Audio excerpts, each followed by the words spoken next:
તો hey guys, good morning, જય શ્રી કૃષ્ણ. સ્વાગત છે આપણા નવા વ્લોગમાં. તો છે ને આજે કંઈક ખાસ છે અને આજે અમે જઈ રહ્યા છીએ સાળંગપુર. જો કે અચાનક પ્લાન બન્યો, એટલે દાદા બોલાવે એટલે જવું તો પડે, એટલે બસ જઈએ છીએ. આજે તો હું જીમ બી નહીં ગઈ સાળંગપુર જવા માટે, નહીં તો હું જીમ ક્યારેય મિસ નહીં કરતી. મને આમ રિગ્રેટ થાય હું જીમ મિસ કરું ને એટલે, પણ આજે નહીં, દાદા માટે કાંઈ પણ છે ને. આજે મેં અને મમ્મીએ મેચિંગ કર્યું, ફૂલ મેચિંગ છે એમ જુઓ. અને મારા પપ્પાએ થોડુંક મેચિંગ કર્યું. અહીંયા થોડોક કલર છે એટલે એ મેચિંગમાં જ ગણાય. અને અત્યારે અમે ગેસ પુરાઈએ છીએ, પછી ધોળકાવાળા હાઈવે ઉપર ચડી જવાનું એટલે અહીંયા કઈ મળે નહીં, એટલા માટે.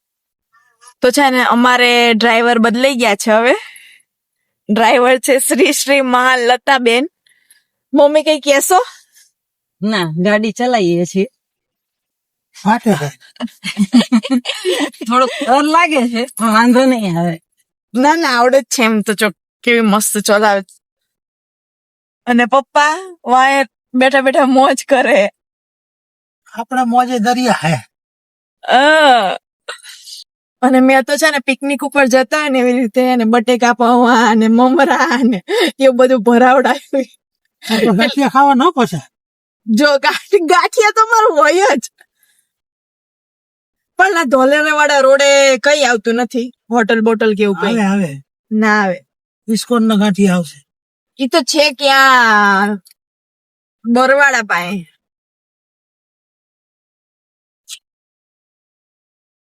ગાઈસ પહોંચી ગયા છીએ કષ્ટભંજન દેવ સાળંગપુર. તો તમે ઘરે બેઠા જ દર્શન કરી લો. છે ને સાળંગપુર તો પહોંચી ગયા, પણ અહીંયા છે ને મને એવું હતું કે શનિવારે જ ભીડ હોય, પણ આજે બુધવાર થયો ને તો એટલી જ ભીડ છે.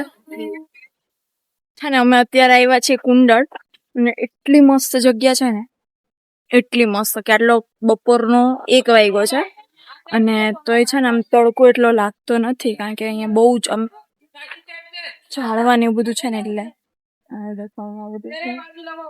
તો આજનો વિડીયો અહીંયા જ પૂરો કરીએ છીએ. બાય બાય, ગુડ નાઇટ, જય શ્રી કૃષ્ણ.